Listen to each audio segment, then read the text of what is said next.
Welcome to fill the math. Fill the ম্যাথে সবাইকে স্বাগতম জানাই। প্রিয় ছাত্রছাত্রী, আমাদের যে মহামুক্তি ব্যাচ রয়েছে সেই মহামুক্তি ব্যাচের ক্লাস কিন্তু তোমরা ক্রমাগত পেতে শুরু করেছো, এবং যেমন আমি কথা দিয়েছি অলরেডি তোমরা দেখতে পেরেছো এই সপ্তাহের ক্লাস রুটিন কিন্তু আমি আমাদের হোয়াটসঅ্যাপ গ্রুপ তাছাড়া আমাদের অ্যাপ্লিকেশনের হোম পেজেও কিন্তু দিয়ে দিয়েছি।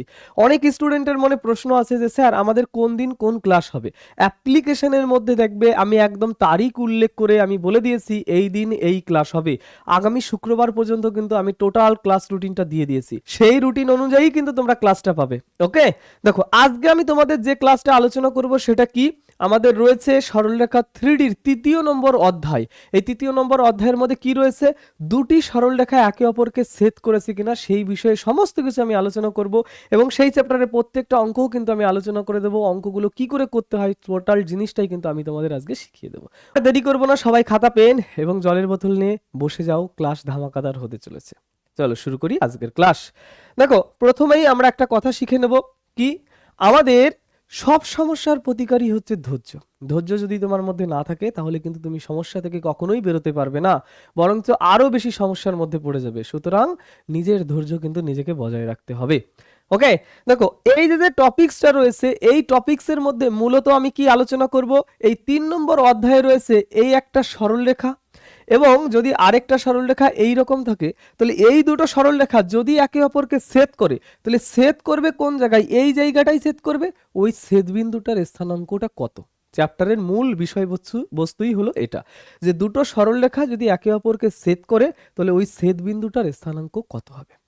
এবার খুব গভীরভাবে যদি তুমি ভাবো, দুটো সরলরেখা একে অপরকে ছেদ করছে, ছেদ করলে দেখো তো এই যে ছেদ বিন্দুটা রয়েছে সেটা এই সরলরেখার উপরেও আছে এবং এই সরলরেখাটার উপরেও আছে। তাহলে আমি কি বলতে পারি ওই ছেদ বিন্দুটা দুটোর উপরেই কমন পয়েন্ট। তাহলে আমি যদি এমন কোনো লজিক এখানে বের করতে পারি, এই সরলরেখার উপর এই বিন্দুটা বের করলাম, এই সরলরেখার উপর এই বিন্দুটা বের করলাম, দুটো যদি সমান করে দিই সেখান থেকে সমাধান করে নিশ্চয়ই আমি এক্স ওয়াই জেড এর মান বের করতে পারবো। তাহলে এই লজিকটাই কিন্তু আমরা কাজে লাগাবো। কি করব, যে সরলরেখার সমীকরণ আমাদের বলে দেওয়া থাকবে তার উপর সমস্ত বিন্দুর স্থানাঙ্ক আমরা বের করব, এবং এই সরলরেখার উপর সমস্ত বিন্দুর স্থানাঙ্ক আমি বের করব, সেই সমস্ত বিন্দুর স্থানাঙ্ক এই জায়গাটাতে কিন্তু সমান হবে। সমান যদি হয় তাহলে আমি সমান করে দেবো, সেখান থেকে নিশ্চয়ই আমি এক্স ওয়াই জেড এর মান কিন্তু পেয়ে যাব। তাহলে আমার টার্গেটটা বুঝতে পেরেছো। আমি তোমাদের বইয়ের একটা উদাহরণ নিয়েই কিন্তু টোটাল থিওরিটা আজকে শেখাবো। তোমাদের পেজ নাম্বার 77 রয়েছে, 77 পেজের 1 নম্বর যে কোশ্চেনটা রয়েছে সেটা সবাই বের করো। ওই 1 নম্বর কোশ্চেনের মাধ্যমেই কিন্তু আজকে টোটাল থিওরিটা আমি তোমাদের শেখাবো। এই জায়গা প্রশ্নে কি বলেছে দেখাও, যে এই সরলরেখা এবং এই সরলরেখা দুটি পরস্পরকে ছেদ করে এবং তাদের ছেদবিন্দুর স্থানাঙ্কটা নির্ণয় করো। তাহলে দুটো সরলরেখা যদি পরস্পরকে ছেদ করে তাহলে তাদের একটা কমন পয়েন্ট থাকবে, সেই পয়েন্টটাই আমাদের বের করতে বলেছে। প্রথম আমি এই সরলরেখাটার উপর সমস্ত বিন্দুর স্থানাঙ্ক বের করব, যেটা একটু আগে আমি বললাম। তাহলে সমস্ত বিন্দুর স্থানাঙ্ক কি করে বের করে, প্রথম সরলরেখার সমীকরণটা এই যে লিখলাম, equal to y plus 3/5 equal to রয়েছে জেড প্লাস 5 বাই নিচে রয়েছে 7। এটা ইজুগাল টু একটা প্যারামিটার তুমি ধরে নেবে। প্যারামিটার তুমি যা খুশি ধরতে পারো, আমি এম ধরলাম, তুমি এল এম এন যা তোমার পছন্দ হচ্ছে তুমি সেরকম একটা প্যারামিটার ধরে নেবে, সাইডে লিখে নেবে এম এস যে প্যারামিটার। আচ্ছা, দ্বিতীয় নম্বর সরলরেখাটাও আমি নিচে লিখে নিই, এক্স মাইনাস 2 বাই নিচে কিছু নেই মানে 1 রয়েছে, equal to y minus 4 by নিচে রয়েছে 3 ইজুগাল টু রয়েছে জেড মাইনাস 6 বাই নিচে রয়েছে 5। ওকে, এটা ইজুগাল টু আমি কে ধরে নিলাম, সাইডে আমি লিখে নিলাম কি এম ও কে প্যারামিটার। এই যে লিখে নিলাম এম ও কে হলো প্যারামিটার, ভাষাটা কিন্তু উল্লেখ থাকতে হবে, এম এবং কে হলো প্যারামিটার। পরিষ্কার তো। তাহলে এইবার 1 নং সরলরেখার উপর সমস্ত বিন্দুর স্থানাঙ্ক কথাটার অর্থ হলো এক্স ওয়াই এবং জেড এর মান। ওকে, তাহলে দেখো তো এই জায়গা থেকে যদি আমি ভাবি এইটার সঙ্গে এইটা তো সমান রয়েছে, তাহলে আমি যদি কোনো সময় লিখি x plus 1/3 equal to m, সেখান থেকে যদি তুলনা করার চেষ্টা করি যে এক্স প্লাস 1 ইজুগাল টু 3m, সেখান থেকে যদি আমি লেখার চেষ্টা করি এক্স ইজুগাল টু 3m মাইনাস 1, তাহলে এটাই তো এক্স এর মান হলো। তাহলে এত কিছু না করে ডাইরেক্টলি কি আমরা বলতে পারবো না? অবশ্যই পারবো। কি করে, এই দেখো 3 প্রথম এই জায়গায় গুণ করলাম 3m, 1 ওইদিকে নিয়ে গেলাম -1, এই যে 3m -1। তাহলে ডাইরেক্টলি এক্স এর মান, ওয়াই এর মান, জেড এর মান আমরা লিখবো। কি করে লিখবো সেটা একটু দেখে নাও। এই যে আমি এখানে লিখছি 1 নং এর উপর সমস্ত বিন্দুর স্থানাঙ্ক, 1 নং এর উপর সমস্ত বিন্দুর স্থানাঙ্ক, সমস্ত বিন্দুর স্থানাঙ্ক। দেখো স্থানাঙ্কটা কি হবে, ডাইরেক্টলি আমার সঙ্গে সঙ্গে লিখবে এবং বুঝবে, কোনো জায়গায় ডাউট থাকলে কোশ্চেনটা কিন্তু করবে। এই যে 3 × m, তাহলে সেটা হলো 3m। এক যদি ডান দিকে নিয়ে যাই -1, এটা কিন্তু x এর মান। বিন্দু লিখতে হলে কমা কমা দিয়ে লিখতে হয়। সেম ভাবে 5 × m, তাহলে সেটা হলো 5m। আর 3 যদি ওইদিকে নিয়ে যাই -3। সেম ভাবে 7 × m মানে 7m, এবং 5 যদি ওইদিকে নিয়ে যাই -5। তাহলে এইটা হলো 1 নং সরলরেখার উপর সমস্ত বিন্দুর স্থানাঙ্ক। তাহলে অনুরূপে 2 নং সরলরেখার উপরেও সমস্ত বিন্দুর স্থানাঙ্ক আমরা কি বলতে পারবো? তাহলে 2 নং সরলরেখার উপরও সমস্ত বিন্দুর স্থানাঙ্ক আমরা বের করে নিই। এই যে ভাষাটা লিখছি যে 2 নং সরলরেখার উপর, সরল রেখার উপর সমস্ত বিন্দুর স্থানাঙ্ক, সমস্ত বিন্দুর স্থানাঙ্ক। সেই সমস্ত বিন্দুর স্থানাঙ্ক কি হবে? এই যে 1 × k মানে k, আর 2 ওইদিকে গেলে +2। সেম ভাবে 3 × k 3k, যদি 4 ওইদিকে যায় +4। সেম ভাবে 5 × k মানে 5k, আর 6 ওইদিকে গেলে +6। এই হলো 2 নং সরলরেখার উপর সমস্ত বিন্দুর স্থানাঙ্ক। এবার লজিক্যালি ভাবো তো, দুটো সরলরেখা রয়েছে এই যে, আর এখানে আরেকটা সরলরেখা রয়েছে এই যে। দুটো সরলরেখা যদি একে অপরকে ছেদ করে, তাহলে ওদের যে ছেদবিন্দুটা হবে, সেই ছেদবিন্দুটা কি হবে দেখো তো, এই যে এই ছেদবিন্দুটা দুটো সরলরেখার উপরই অবস্থিত হবে। দুটো সরলরেখার উপর অবস্থিত হবে কিনা বলো? তাহলে ছেদবিন্দুটা যদি দুটো সরলরেখারই উপর অবস্থিত হয়, তাহলে এই বিন্দুটার জন্য x এর মান, y এর মান, z এর মান যা হবে, এই সরলরেখার ক্ষেত্রেও এই বিন্দুটার জন্য x এর মান, y এর মান, z এর মান একই হতে হবে, কারণ বিন্দুটা তো একই। তাহলে আমি কি বলতে পারি, যদি ছেদ করে তাহলে এইটার এটা সমান হবে, এইটার এটা সমান হবে, এইটার এটাও সমান হবে। তাহলে ভাষাটা কি করে লিখবো?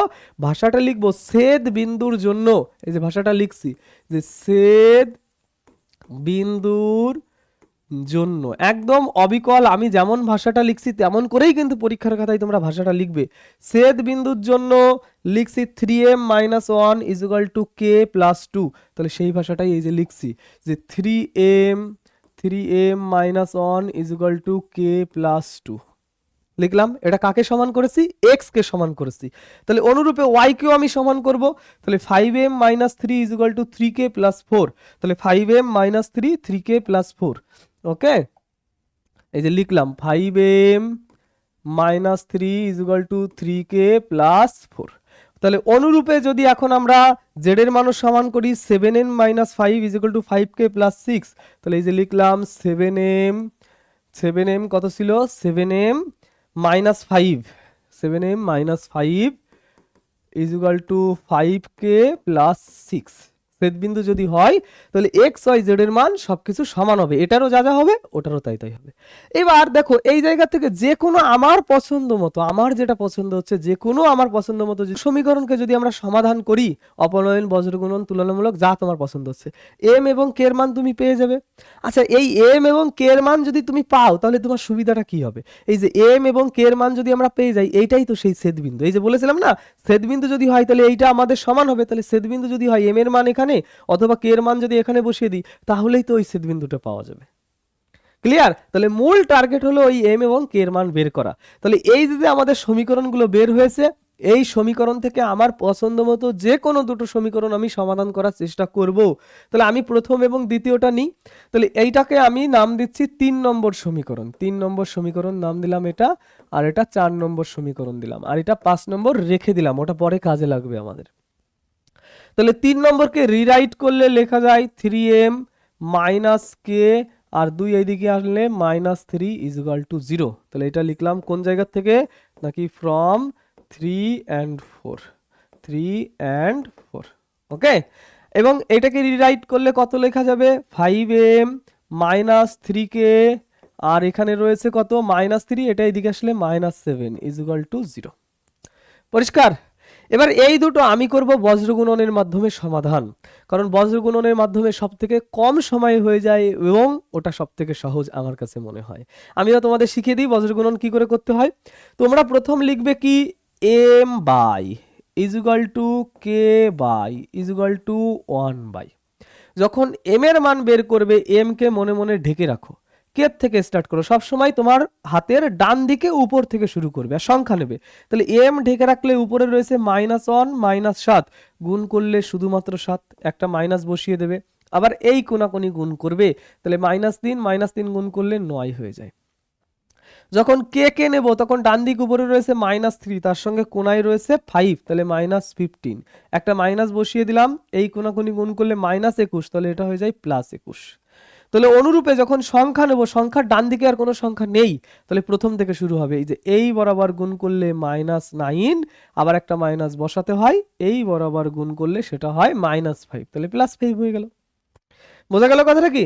তাহলে এখন যদি আমরা এই জায়গায় দেখার চেষ্টা করি যে রয়েছে কত, m/-2 ইজুয়াল টু এখানে k বাই কত রয়েছে নাকি +6 ইজুয়াল টু এখানে 1 বাই কত রয়েছে নাকি -4। তাহলে দেখো তো m এর মান আমি এইটা আর এইটা তুলনা করলে পাবো কি? তাহলে এই সাইডে বাকিটুকু লিখছি যে m ইজুয়াল টু কত রয়েছে -2টা জাস্ট উপরে উঠিয়ে দেব।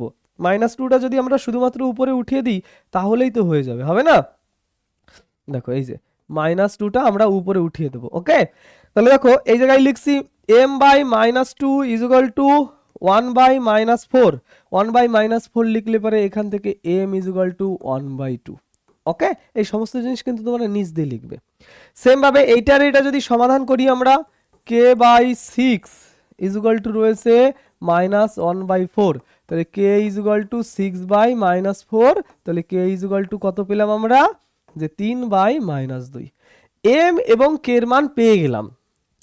এইবার সেট করেছি কিনা কোন জায়গা থেকে আমরা সিদ্ধান্ত নেব।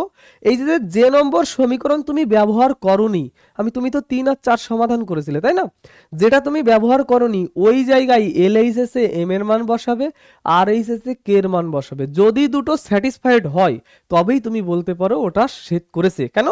সেট করলে প্রত্যেকটা ভ্যালু সমান হবে, তুমি এই দুটো ভ্যালু সমান করে m এবং k এর মান বের করেছো। যদি এটাও সমান হয় তবেই কিন্তু সেট করেছে, আর সমান যদি না হয় তাহলে সেট করেনি। বোঝা গেছে? তাহলে তোমাকে ভেরিফাই করতে হবে এই 5 নম্বর সমীকরণের LHS এ m এর মান আর HSS এ k এর মান তোমাকে বসাতে হবে। তাহলে সেই জিনিসটা এই জায়গায় লিখছি যে 5 নং এর LHS আর এইদিকে লিখছি RHS, এইভাবে লিখি। ঠিক আছে? তাহলে LHS এ কি রয়েছে? LHS এ রয়েছে আমাদের কত রয়েছে? LHS এ 7m-5 আর RHS এ 5k + 6, 7m-5 5k + 6। তাহলে আমি একটু লিখে নিই 7m-5 আর এখানে রয়েছে 5k + 6। দেখো এই জায়গায় কি ছিল 7m-5 5k + 6। m এর মান কত পেয়েছি? m এর মান হাফ পেয়েছি আর k এর মান -3/2 পেয়েছি। তাহলে m এর মান আমি হাফ পেয়েছি m এর মান যদি হাফ বসিয়ে দিই তাহলে 7 × 1/2 - 5, তাহলে এই জায়গায় লসাগু হলো 2, 7 - 10, তাহলে এটা হলো কত -3/2। LHS সমাধান করে আমি -3/2 পেয়েছি। এবার RHS এ k এর মানও বসিয়ে দেবো। k এর মান কত বসিয়ে দেবো? k এর মান -3/2 বসিয়ে দেবো। তাহলে k এর মান যদি আমি -3/2 বসাই 5 × 3/2 আর এখানে রয়েছে 6, তাহলে এখানে রইল -15 + 12/2, তাহলে -3/2। দেখো এই জায়গাও যে ভ্যালু পেয়েছো এই জায়গাও সেম ভ্যালু পেয়েছো, তাহলে তুমি বলতে পারবে সরলরেখা দুটো সেট করেছে। আবার প্রথম থেকে একবার দেখাই তোমাদের আমি কি কি করেছি। দেখো প্রথম ছিল আমার প্রশ্নটা, ওই সরলরেখা দুটোর উপর সমস্ত বিন্দুর স্থানাঙ্ক আমি বের করলাম। সমস্ত বিন্দুর স্থানাঙ্ক বের করার পর ভাষাটা লিখেছি ছেদ বিন্দু যদি হয় তাহলে বিন্দুগুলোর স্থানাঙ্ক সব সমান হবে, সেই জিনিসটাই আমি লিখেছি, বিন্দুগুলোর স্থানাঙ্ক সব সমান করেছি। তারপর আমার পছন্দ মতো যে কোনো দুটো সমীকরণ আমি নিয়েছি, সমাধান করেছি, সমাধান করে m এবং k এর মান পেয়েছি। m এবং k এর মান পাবার পর যেটা তৃতীয় নম্বর সমীকরণ যেটা আমি ইউজ করিনি সেখানে গিয়ে m এবং k এর মান LHS আর RHS দু জায়গায় বসিয়েছি, দেখলাম সেই দুটো সমান হয়ে গেছে। যদি সমান হয় তাহলে এবার আমি লিখতে পারবো অতএব সরলরেখা দুটো একে অপরকে ছেদ করে। তাহলে সেই ভাষাটা এই জায়গায় লিখলাম যে অতএব সরলরেখা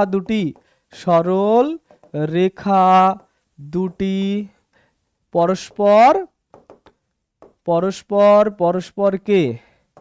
পরস্পরকে ছেদ করে। ক্লিয়ার? ছেদ করে কিনা আমি সিদ্ধান্ত নিলাম। এবার তোমাকে প্রশ্ন করবে যে ছেদ বিন্দুর স্থানাঙ্ক কোথায়। তাহলে এই যে ছেদ বিন্দু বের করার জন্য এম এর মান অথবা কে এর মান, এম এর মান অথবা কে এর মান কোন জায়গা বসিয়ে দেবে, এই যে এম এর মান হয় এই জায়গা বসাবে, কে এর মান হয় এই জায়গা বসাবে, তোমার যেটা পছন্দ সেই জায়গা তুমি বসাবে।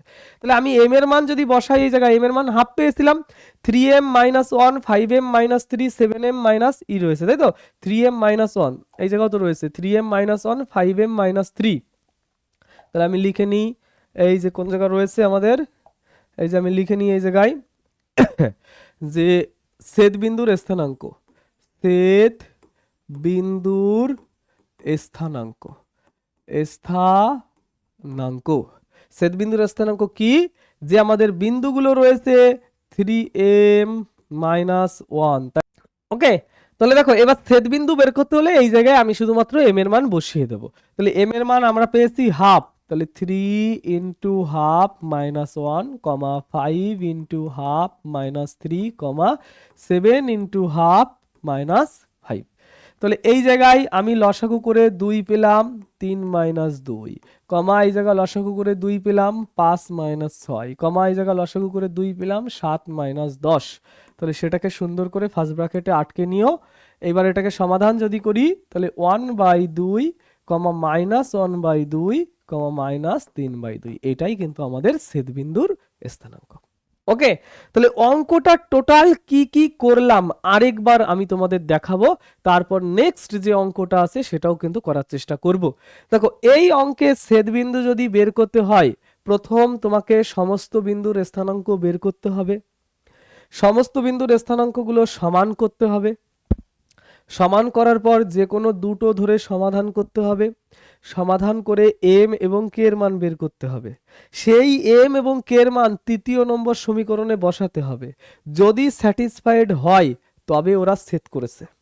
ছেদ করলে ছেদবিন্দুর স্থানাঙ্কটা কত হবে, ওই এম এর মান আর কে এর মান হয় তুমি এই জায়গায় বসাবে, এম এর মান এবং কে এর মান হয় এই জায়গা বসাবে নইলে এই জায়গায়।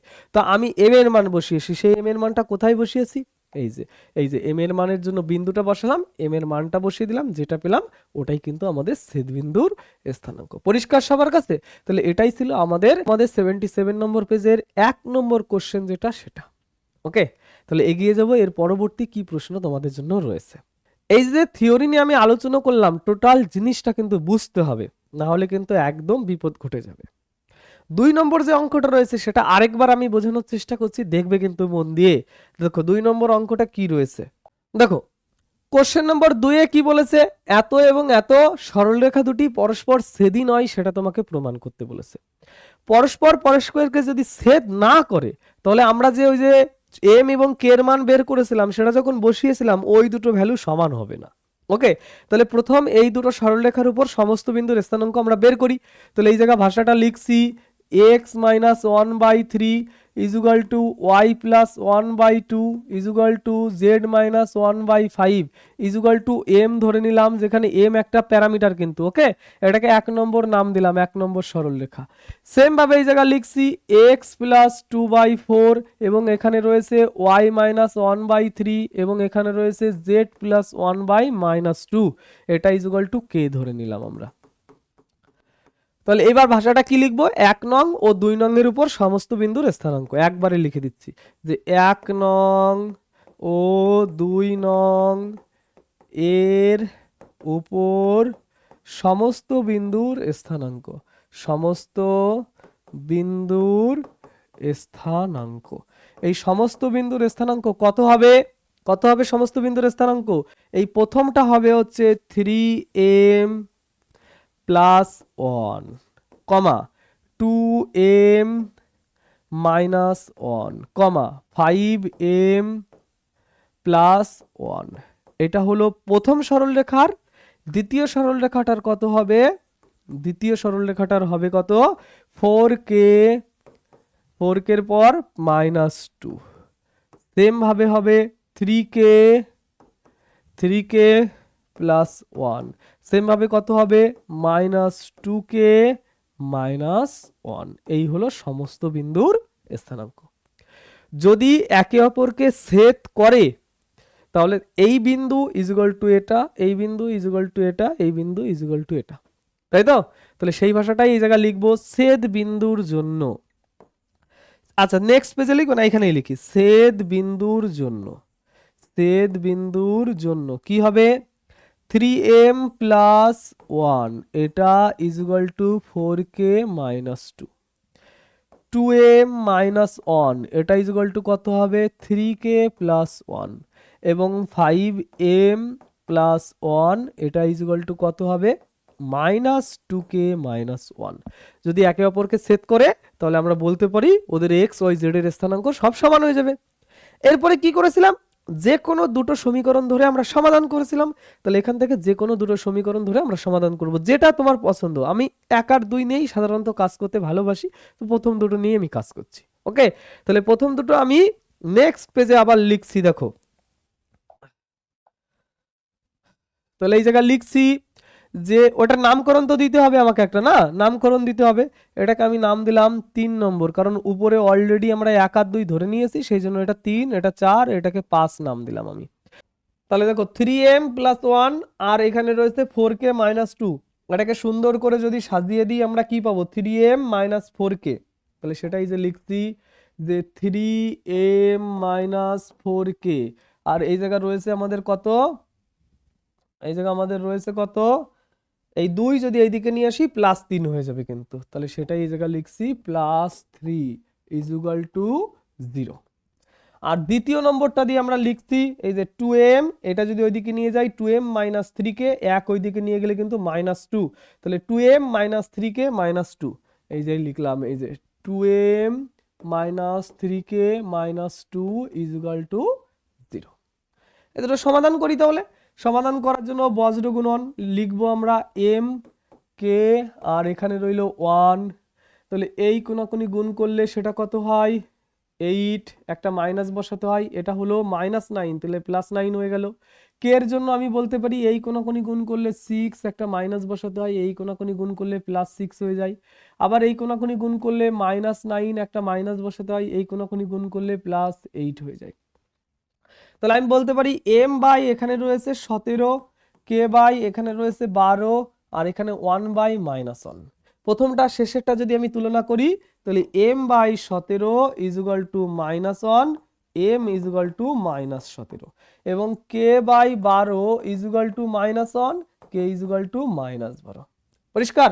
তাহলে m এবং k এর মান পেয়ে গেছি। এই m এবং k এর মানটা কোথায় বসাবো আমরা, 3 নম্বর যে সমীকরণটা আমরা ইউজ করিনি ওই জায়গায় বসাবো। 5m প্লাস 1 আমি লিখে নিই একটু, তাহলে তোমাদের বুঝতে সুবিধা হবে। 5m প্লাস 1, তাহলে এই জায়গায় আমি লিখছি 5m মানে LHS যেটা আর কি, বোঝা গেছে, LHS 5m মাইনাস 1, আর এইদিকে রয়েছে কত, এদিকে রয়েছে আমাদের দেখো 5m প্লাস 1 ছিল, আর -2k মাইনাস 1, তাহলে সেই ভাষাটা লিখে নিচ্ছি -2k মাইনাস 1, -2k মাইনাস 1। আচ্ছা এই m এর মান কত পেয়েছি আমরা, m এর মান পেয়েছি আমরা -17, k এর মান পেয়েছি -12, সেটা এখানে বসিয়ে দেবো। এই যে m এর মান যদি -17 বসিয়ে দিই, এই যে বসিয়ে দিলাম +1, তাহলে 5 17 কত হয় 85 প্লাস 1, তাহলে এটা কত হলো -84, আর কে এর মান পেয়েছি আমরা -12, তাহলে মাইনাসে মাইনাসে প্লাস হয়ে গেল, 2 গুণ 12 -1, তাহলে 12 দুগুণ 24 -1, তাহলে সেটা কত হলো 23। তাহলে দেখো তো এই দুটো কি সমান হয়েছে, সমান হয়নি। তাহলে আমরা এই জায়গায় লিখবো LHS not equal to RHS, LHS আর RHS সমান নয়, কার ক্ষেত্রে 5 নম্বর সমীকরণের ক্ষেত্রে, তাই না। তাহলে ওই জন্য লিখবো অতএব 1 নং ও 2 নং সরল রেখা পরস্পরকে ছেদ করে না, এই হয়ে গেল কিন্তু আমাদের অঙ্ক সমাধান। ওকে, এটাও আরেকবার দেখে নাও যে কিভাবে আমি করলাম সমস্ত সমাধান। দেখো প্রথমে প্রশ্ন ছিল আমাদের এটা, আমি 1 নম্বর এবং 2 নম্বর সরলরেখার উপর সমস্ত বিন্দুর স্থানাঙ্ক বের করে নিয়েছি। সেটা যদি আমাদের সমস্ত বিন্দুর স্থানাঙ্ক হয় তাহলে ছেদবিন্দুর জন্য সব x এর মান y এর মান z এর মান সমান হবে, সমান করেছি। আমার পছন্দ মতো যে কোনো দুটো সমীকরণ নিয়েছি, সমাধান করেছি। m আর k এর মান যেটা পেলাম সেটা তৃতীয় নম্বর সমীকরণের LHS এবং RHS এ বসিয়েছি। দেখো এখানে স্যাটিসফাইড হয়নি, সুতরাং এরা একে অপরকে ছেদ করেনি। যদি ছেদ করতো তাহলে কিন্তু এই দুটো সমান হয়ে যেত। সেটাই কিন্তু আমাদের প্রমাণ করতে দিয়েছিল যে প্রমাণ করো 1 নং আর 2 নং পরস্পরকে ছেদ করে না। প্রমাণ হয়ে গেল। এই ছিল অঙ্ক, বুঝা গেছে? তাহলে এরপরে যে কোশ্চেনটা রয়েছে দেখো তো সেই কোশ্চেনটা তোমরা পারবে কিনা একেরা। বলেছে পি ও কিউ বিন্দুর সংযোগ সরলরেখা আর ও এস বিন্দুর সংযোগ সরলরেখাকে ছেদ করে অন্তঃপর তাদের ছেদ বিন্দুর স্থানাঙ্ক নির্ণয় করো। তাহলে এতক্ষণ সরলরেখার সমীকরণ বলে দিয়েছিল, এবার বিন্দুর স্থানাঙ্ক বলে দেওয়া আছে। তাহলে বিন্দু দিয়ে প্রথম তোমাকে সরলরেখার সমীকরণ বানিয়ে নিতে হবে, তারপরে আমি যে সমীকরণ সমাধান শেখালাম সেভাবে সমাধান করতে হবে। তাহলে এগুলো কিন্তু তোমরা সব বাড়ি বসে হোমওয়ার্ক করে নিতে পারো বা এই প্রসিডিওরটা শিখে রাখো। দেখো প্রসিডিওরটা একটা লং টাইম মেথড, যদি এর অপশনের অঙ্ক তোমরা পেরে যাও তাহলে তো এই অঙ্ক করার কোনো দরকার নেই, কিন্তু শেখাতে হবে, শিখতে হবে কিভাবে করতে হয়। টোটাল জিনিসটা আমি কিন্তু শিখিয়ে দিয়েছি। দেখলাম অঙ্ক রয়েছে মনে হয় 5টা মতো, তার মধ্যে অলরেডি 2টো করে দিয়েছি, এটাও আমি তোমাদের সমাধান করে দিচ্ছি কি করে করতে হবে। অর্ধেক আমি করব, বাকি অর্ধেক তোমাদের হোমওয়ার্ক থাকবে। ওকে, তাহলে দেখো এই জায়গায় এই পি ও কিউ বিন্দুগামী সরলরেখার সমীকরণ বের করব। পি কিউ সরলরেখার সমীকরণ, সরল রেখার সমীকরণ, সেই সমীকরণটা কত হবে? পি কিউ সরলরেখার সমীকরণ মনে আছে কিভাবে করতে হয়?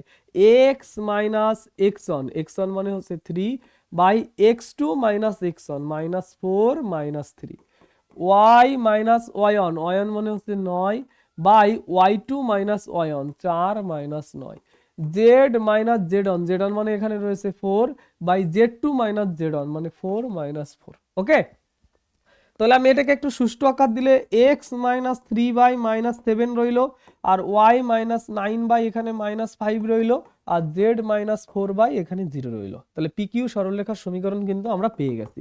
এটা হলো পি কিউ সরলরেখার সমীকরণ। এইবার আমরা বের করব কি আর এবং এস সরলরেখার সমীকরণ। তাহলে ভাষাটা লিখি যে আর এস এর সমীকরণ। এই আর এস এর সমীকরণটা কত হবে একটু দেখে নাও।